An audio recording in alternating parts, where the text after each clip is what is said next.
আসসালামু আলাইকুম everyone, welcome to ফারহাস food art. আজ আমি আপনাদের সাথে চাল ভেজার ঝামেলা ছাড়াই চিতই পিঠা রেসিপি শেয়ার করব। যারা এই পিঠা পারফেক্টভাবে তৈরি করতে পারেন না, এই রেসিপি ফলো করলে আপনাদের পিঠাও কিন্তু পারফেক্ট হবে। পিঠাগুলো অনেক নরম হয়েছিল আর খেতেও ভালো হয়েছিল। তাহলে চলুন দেখে নেওয়া যাক। 1 কাপের মতো পোলাওয়ের চাল আগে আমি ভালো করে ধুয়ে নিয়েছি। এখন হাঁড়িতে দিয়ে দিচ্ছি 1 কাপের মতো পোলাওয়ের চাল আর 1 কাপ আর হাফ কাপের মতো পানি দিয়েছি। এখন এই পানির বলক আসা পর্যন্ত অপেক্ষা করতে হবে। খুব বেশি কিন্তু সেদ্ধ করা যাবে না। যখন পানির বলক চলে আসবে তখনই সাথে সাথে চুলার জালটা কিন্তু বন্ধ করে দিব। চুলার জাল বন্ধ করে দিয়ে এখন এটা ঠান্ডা করে নিতে হবে। 7 থেকে 8 মিনিটের মতো এভাবে কিন্তু রেখে দিতে হবে। অনেকে কিন্তু চাল ভিজিয়ে রেখে তৈরি করে, তো আজ আমি আপনাদেরকে চাল ভিজিয়ে না রেখে খুব সহজে অল্প সময়ে চিতই পিঠা তৈরির রেসিপি কিন্তু দেখাচ্ছি। 7 থেকে 8 মিনিট পর বা যখন ঠান্ডা হয়ে যাবে তখন কিন্তু ঠিক এইরকম হবে। পানি অনেকটা কিন্তু কমে আসবে আর চালগুলো ফুলে উঠবে। ভিডিওটি পুরোটাই কিন্তু ভালোভাবে দেখলে বুঝতে পারবেন। এখন এই চালটা কিন্তু ব্লেন্ডারে ব্লেন্ড করে নিব। তো ব্লেন্ডারে আমি চাল আর পানিটা কিন্তু দিয়ে দিচ্ছি, আর দিয়ে দিচ্ছি স্বাদ মতো লবণ, 3-4 চামচের মতো সুজিটা দিলে এই পিঠাগুলো কিন্তু অনেক নরম হবে আর খেতেও ভালো লাগবে। এখন ব্লেন্ডারে ব্লেন্ড করে নিব। ব্লেন্ড করার পরে কিন্তু ঠিক এই রকম হবে, আর একটু কিন্তু দানাদার থাকবেই।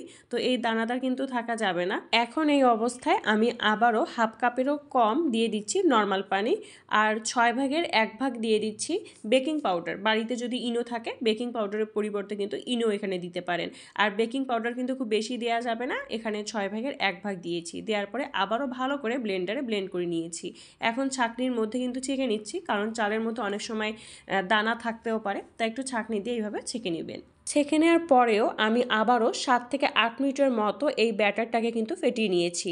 আর ব্যাটারটা খুব বেশি ঘন বা খুব বেশি পাতলা হবে না। এই ব্যাটারটা কীরকম হবে আমি কিন্তু আপনাদেরকে একটু দেখিয়ে দিচ্ছি। চামচের গায়ের মধ্যে ব্যাটারটা কিন্তু খুব ভালোভাবে লাগিয়ে নিচ্ছি। তারপর এভাবে মাছ বরাবর ভাগ করে নিচ্ছি। যদি ঠিকভাবে ভাগ হয় তাহলে বুঝতে পারবেন ব্যাটারটা পারফেক্টভাবে তৈরি হয়েছে। এখন একটা বাটিতে সামান্য পরিমাণে তেল আর পানি মিশিয়ে নিচ্ছি। যেই কড়াইয়ে আজ আমি পিঠা তৈরি করব, কড়াইটা কিন্তু আগে গরম করে নিয়েছি। গরম করে নেওয়ার পরে তারপর ঠান্ডা করে নিয়েছি। আবারও চুলায় বসিয়ে দিয়ে চুলার জাল একবারে কম করে দিয়ে হালকা গরম করে তেল আর পানির মিশ্রণ একটা কাপড়ের সাহায্যে লাগিয়ে দিচ্ছি। তারপর পিঠাগুলো পরিমাণ মতো দিয়ে ঢেকে দিচ্ছি। পিঠাগুলো যখন পারফেক্টভাবে তৈরি হবে দেখবেন যে কড়াই থেকে কিন্তু উঠে আসবে। এইভাবে সবগুলো পিঠা আমি আজকে তৈরি করে নিয়েছি। এই পিঠাগুলো কিন্তু তৈরি করা খুব সহজ। বাসায় থাকা অল্প কিছু উপকরণ দিয়ে খুব সহজে এই চিতই পিঠা তৈরি করতে পারবেন। আর চাল ভেজার ঝামেলা ছাড়াই কিন্তু তৈরি করতে পারবেন। আর যারা পিঠা ঠিকভাবে তৈরি করতে পারেন না, এই রেসিপিটি ফলো করে তৈরি করবেন। আশা করি আপনাদের কিন্তু রেসিপিটি একদম পারফেক্টভাবে তৈরি হবে।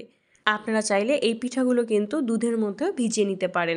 এর আগেও কিন্তু আমি পিঠার রেসিপি শেয়ার করেছি, আপনারা চাইলে দেখে নিতে পারেন। আমার পিঠার রেসিপিগুলো যদি আপনাদের কাছে ভালো লেগে থাকে আমার ইউটিউব চ্যানেল আর ফেসবুক পেজটি ফলো করে দেবেন। তাহলে আজ এতটুকুই। ভালো থাকবেন, সুস্থ থাকবেন। আল্লাহ হাফেজ।